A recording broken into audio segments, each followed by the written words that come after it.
Hello everyone, my name is Jana Stopowski and I'm your data visualization instructor. In today's video, we're going to get started with building different types of charts in Tableau. In this video, we're going to focus on comparing and ranking categories. The best way to compare categorical data is to build a column or bar chart. Column and bar charts are one of the most commonly used charts, and therefore vast majority of people are able to comprehend them pretty quickly. There are different versions of bar charts, and we'll cover some of them in this video. Let's get started with our crime rates dataset. We're going to compare crime rates across all of our geographies in the year 2019. And we should produce something like this. Let's get started. So, in order to get started, we're going to select geography. We have 4 types of geographies in our dataset: the state of Alabama, Baldwin County, Mobile County, and the US. We're going to select measure crime rates, and we can very quickly see that the crime rates are the highest in Mobile County. However, there are many different types of crime rates, so what we would like to do, I'd like to first select and look at just property crime rates, and we have multiple years currently showing in this data set, so I'm going to filter out for just year 2019. And here we are. What we're looking at is a simple bar chart that compares 4 geographies: the state of Alabama, Baldwin County, Mobile County, and the US. We can very quickly see that Mobile County has the highest crime rates in property crimes in year 2019. What we could do is to simply sort this chart by field, crime rate, and aggregation sum. And now we've got our chart sorted from the highest to the lowest. And as you can see, Mobile County is followed by Alabama, and then the US, and then Baldwin County in terms of property crimes in year 2019.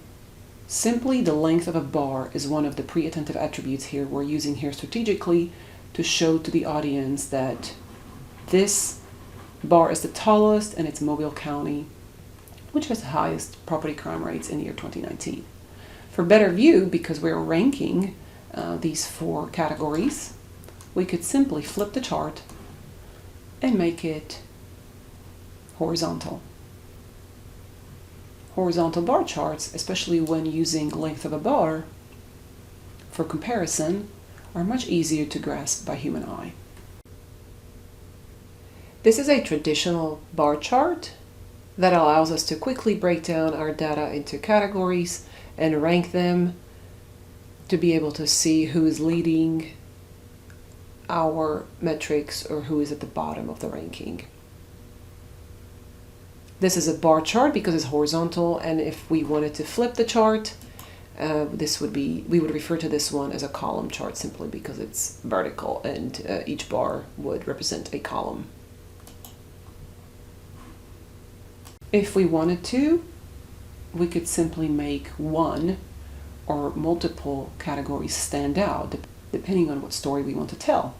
So let's say we want to compare 2 counties, Mobile and Baldwin County, to the state and to the US. And so what we could do is take geography and drag it into color, and then say keep Alabama and the US. I'm going to add some borders there to those bars to make them pop out. But we're putting state and the country in the background by using gray color. And then we're highlighting Baldwin and Mobile County in darker blue and lighter blue and make them stand out, yet still comparable to the 2 other geographies we have in this area. So again, this brings us back to using pre-attentive attributes strategically. So again, in this case, we're using length of bars and color to tell our story, where we are comparing 2 counties with the other types of geographies for context. Another version of a column chart would be a grouped bar chart. So let's flip this chart and make them columns. Let's get rid of geography coloring, and what I would like to do is now compare just 2 categories of crimes. And we're looking at Mobile County, Alabama, US, and Baldwin County, and we're in each county looking at property versus violent crimes, still in the year of 2019. This is fairly easy comparison, yet some color would be helpful so that we can much quicker recognize that there's a difference between the columns within each category. So let's take our upper category, put it in color, and now we've got what's called a grouped column chart. And we're comparing geographies and then major types of categories within each geography. Property crimes versus violent crimes. So again, we're using two pre-attentive attributes, length of columns or bars, and color to help the audience quickly recognize that there's a difference to be noticed in this chart. Another version of a grouped bar chart could be that we look at one specific county over time. So I'll drag the geography into the filters and I'll select, let's say, Mobile County. And now we're looking at property crimes and violent crimes in Mobile County. But we now have all years included in this chart. So what I'm going to do is I'm going to break this chart down by year.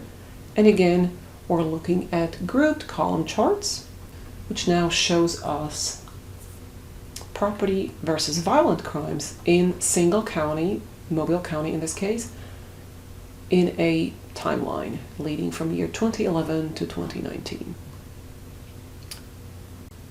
If we choose grouped column chart to show development over time, like in this chart, we probably wouldn't want to work with more than 2 or 3 categories, otherwise it may get too busy. In that case, we may want to convert to a line chart. If we wanted to create a stacked bar chart instead of a grouped column chart, we could pull out color. We get rid of upper category, which we go back to making a bar chart. Again, we're showing crime rates in Mobile County over time from 2011 to 2019. But instead of creating group column chart, we could drag upper category into color. And now we've got what's called a stacked bar chart. We basically have a column for each year, but each column is divided by color into 2 sections. We can also flip the 2 and bring the blue category to the bottom. We should be careful using a stacked bar chart because using multiple categories, in other words, putting multiple colored section into each column may get confusing because past the first category, it may become difficult to recognize the trends over time. So each scenario should be evaluated carefully and individually to make the best decision on what type of chart to use. Another very useful version of a bar chart is a diverging stacked bar chart.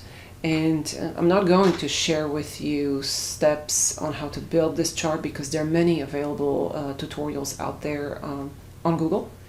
But I will share with you some tips on how I would approach searching for such instructional video, and I will also show you a few examples of when such a chart would be appropriate to use.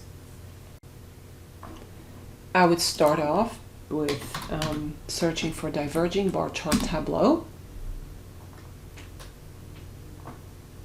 And as you can see, there are a lot of videos and a lot of blogs walking you through the steps on how to build such a chart. But when such a chart would be appropriate, I've got a few examples to share with you. A diverging bar chart looks something like this. And in this case, we are using, or the author of this chart is using 0 as a divider between positive and negative values. He or she is using length of a bar to rank different categories by order. And they're also using color to distinguish between positive and negative values, in this case, profitability of items.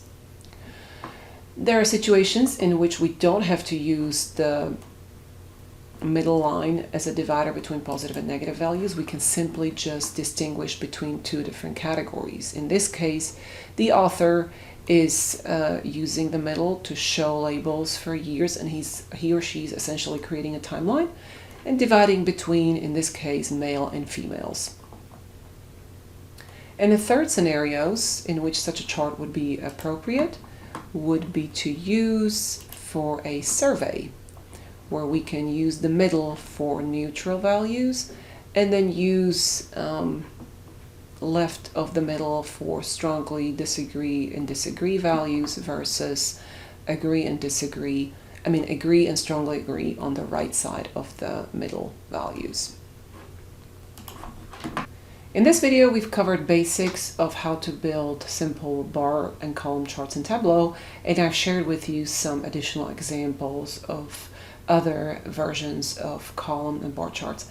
I hope you found the video useful, and thank you for watching.